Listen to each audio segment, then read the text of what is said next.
Hi, everyone. Thank you very much for joining our podcast today.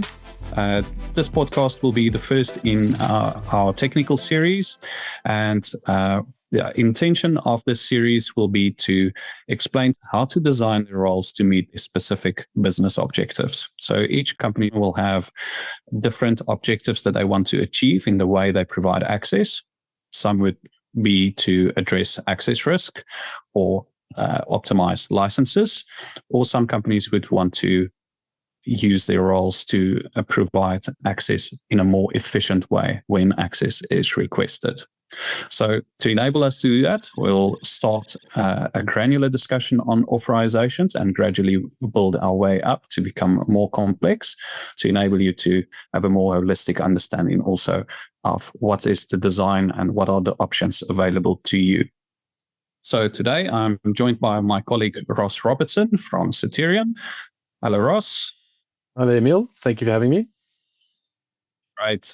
So, Ross, I think if you can kick us off, maybe just explain to everyone, there's different ways in how users can access different functionality in SAP. Maybe just provide us with a couple of those examples.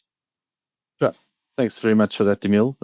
So I think key part of this technical series is first and foremost the understanding of the foundation of the technical language of SAP authorizations, essentially how our users go about accessing and performing their daily tasks and functions within the system, essentially what authorizes these users to consume the data that they work with in the system on a daily basis. So whether that's via SAP transaction codes, via the SAP GUI, or making use of the Fiori web or Fiori gateway, Fiori launchpad on your internet provider, or your sort of web pages, using Fiori apps, or traditionally was Webden Pro applications, through whether those users are consuming data via SAP transaction codes through your traditional SAP GUI, or whether they're accessing system data via the browser, whether that be through the Fiori web application, the Fiori launchpad, which is, of course, quite popular, moving into S4 and all your cloud environments these days.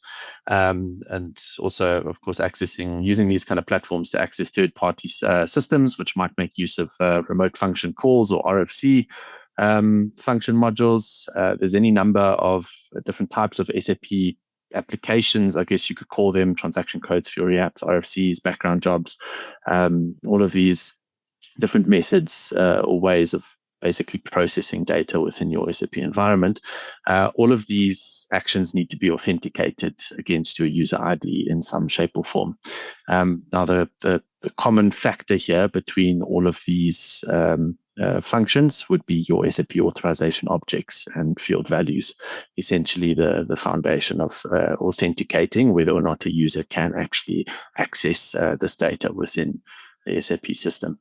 So I think what's important to understand for organizations is, whether they're a GUI first organization and they access all their data through your traditional SAP GUI, got organizations that prioritize Fiori first, or accessing through your web browser. Everything kind of ties back into this common language of SAP ABAP authorizations through those objects and field values.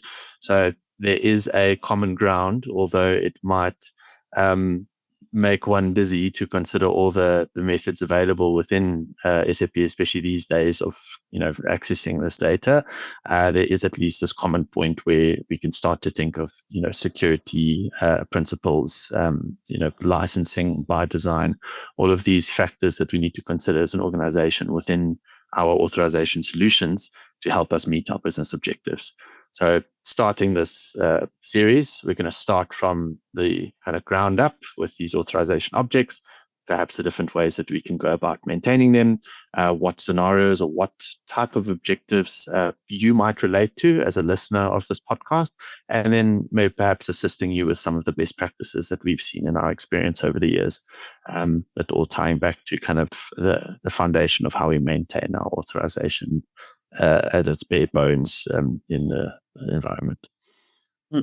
Ross, you might mention there, obviously, of transaction codes. So that's historically been the most common way for users to gain access to specific functions.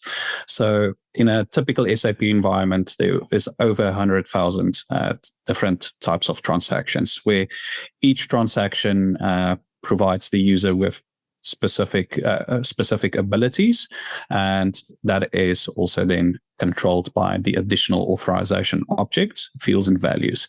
So if you can let's pick one transaction code, and we say there's transaction ME21N. It's used to create purchase orders. So it grants the user access to that. Maybe just explain to everyone. So considering that transaction by itself, what are the additional authorizations that can dictate what the user can potentially do with that, going down to the authorization objects and field and value levels? Sure. So I think the authorization concept within SAP, all our SAP applications, transactions, Fiori apps, the underlying OData services, RFC function modules, etc. They themselves, I think, first and foremost, tie back to an SAP authorization object from an authentication point of view. So at the very beginning, you've got transaction ME21N. In order to start that transaction, you're going to need authorization object S_T code with a value of ME21N appearing in that, or appearing in your user buffer. That will enable you to start the transaction code. Over and above that, it's possible to define an additional authorization object that will be required, or that a user will be required to be authorized to, along with a subsequent perhaps field value, in order to get to the first screen of that transaction code, or the startup screen of that transaction code. Perhaps we'll get into that detail a bit later. But let's say we've got access to ME21N, we can open up the start of that transaction code, at the very least get to the create purchase order initial screen. We then want to execute a certain action within that transaction code, perhaps, I guess use it for its purpose, in that we want to create a transaction code. As soon as we select that option to create that a purchase order, SAP is then going, or the underlying program behind that transaction code is then going to execute an authority check against our user ID who's executing that action, which is going to first check the user for subsequent or the required authorization objects and field values.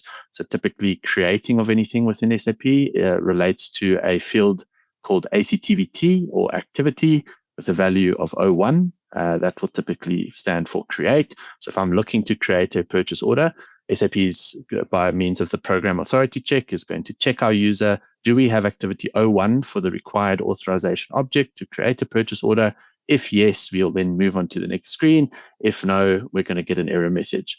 So I think across all of our different types of SAP applications, transactions, Fiori apps, etc., it's not just the transaction code or the Fiori app at face value that's going to enable you to execute those actions within that application. There are a whole bunch of subsequent or underlying authorization objects and field values that are going to dictate whether our user is able to execute a certain function or not. And maintenance of that is incredibly important within our authorization solution, because over allocation of access it ends up with users having access to more functions than they should have.